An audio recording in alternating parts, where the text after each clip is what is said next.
On prend entre 4 et 8 clients par jour avec notre SaaS en ce moment. Et tout ça, c'est grâce à une seule chose qu'on a changé, la démo de notre produit. Avant de continuer, je vais rapidement aller dans paiement ici, aller dans subscriptions. Et on peut voir ici que aujourd'hui, on est le 26 mai, on a pris donc 1, 2, 3, 4, 5 ventes. Le 25 mai, on a pris 1, 2, 3, 4, 5 ventes également. Le 24 mai, 1, 2, 3, 4, 5, 6, 7, 8, 9, 10, 11 ventes. Le 23 mai, on en a fait un bon paquet aussi. Bref, tu peux voir que là, il se passe quelque chose. La vidéo démo pour un SaaS, c'est la chose la plus importante. C'est vraiment là que ton client il va se projeter ou pas avec ton outil. Et donc, il y a quelques petits trucs à respecter si tu veux faire une bonne vidéo démo qui convertit. Parce que sans ça, c'est beaucoup plus compliqué. Et une page de vente sans vidéo, c'est beaucoup plus ennuyeux pour un prospect. Il faut toujours ajouter au moins une vidéo démo quelque part. Même si tu souhaites faire une belle landing page, etc. Il faut quand même inclure une vidéo démo au tout début en général. Maintenant, il y a deux manières de faire une vidéo démo pour un produit. Soit tu mets juste une vidéo sur ton site web et t'envoies du trafic dessus. Soit tu peux faire des webinaires, donc des présentations en direct de ton produit. On va commencer avec le premier style de vidéo, la vidéo démo classique que tu vas mettre sur ton site. Il y a vraiment 5 choses simples à respecter pour avoir une bonne vidéo. Première chose, c'est appuyer sur la douleur, la pain de ton client. Réfléchis vraiment qu'est-ce qu'il fait souffrir et pourquoi ton produit va le libérer de cette souffrance. Donc deuxièmement, après avoir montré et appuyé sur la douleur de ton client, tu vas maintenant lui amener la solution. Donc cette fois-ci avec une vidéo démo qui vend et pas avec une vidéo où tu présentes juste les fonctionnalités,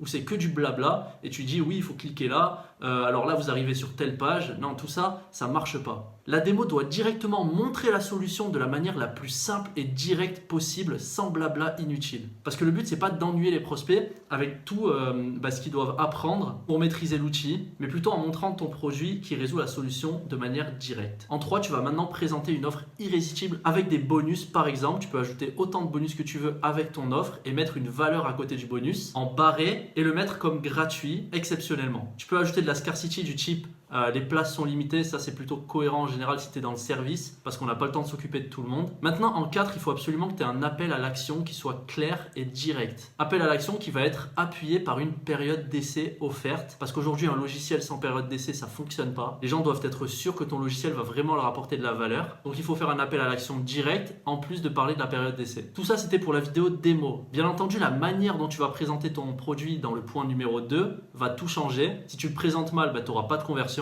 Si tu le présentes de la bonne manière, tu auras des conversions. Et tout ça, c'est uniquement si tu as bien étudié ta niche et que tu connais ses besoins et ses problèmes. Maintenant, on va passer au webinaire. Ça, clairement, pour nous, ça a été un game changer. En gros, tu vas juste amener du trafic sur une présentation que tu vas faire une ou deux fois par semaine, par exemple. Donc, soit de la pub avec des gens qui vont s'inscrire sur un formulaire et donc qui auront un rappel le jour de la présentation, soit avec des affiliés qui en parleront directement autour d'eux. C'est à toi de voir pour la stratégie. Premièrement, tu vas déjà démarrer la présentation avec une super bonne énergie. Faut que tu accueilles les gens, que tu leur dises bonjour un par un. S'ils sont des centaines, forcément, tu vas pas le faire pour tout le monde, mais tu as compris l'idée. Et vraiment apporter une super énergie pour que les gens déjà commencent à être captivés dès le début de la présentation. Parce que les premières secondes sont quand même assez importantes pour mettre les gens dans une bonne énergie. Ensuite, tu vas démarrer la presse avec une promesse forte et une raison de rester jusqu'à la fin de la présentation. Par exemple, que tu as une surprise à la fin. Donc la promesse, c'est tout simplement ce que ton outil va résoudre en fait comme problème. Forcément, il faut le présenter de la bonne manière. Mais en gros, tu peux mettre ça en titre de la présentation au tout début et le dire dès que la présentation a commencé, que les gens comprennent quelle est ta promesse. Ensuite, en 3, tu vas faire un petit sommaire pour expliquer ce que vous allez voir durant cette présentation. En 4, tu vas introduire le problème, donc appuyer sur la pain.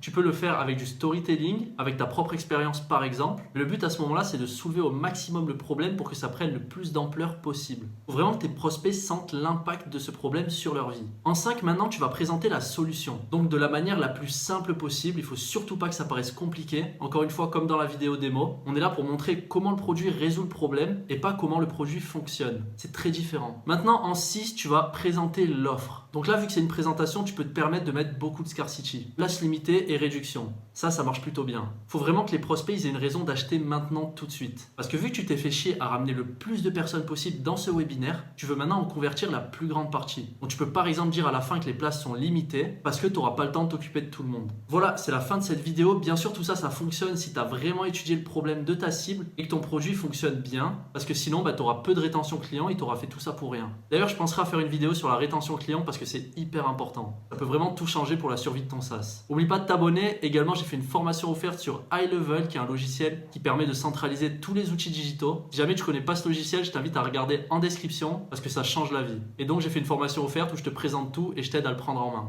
Moi, je te dis à très vite et à la prochaine. Salut!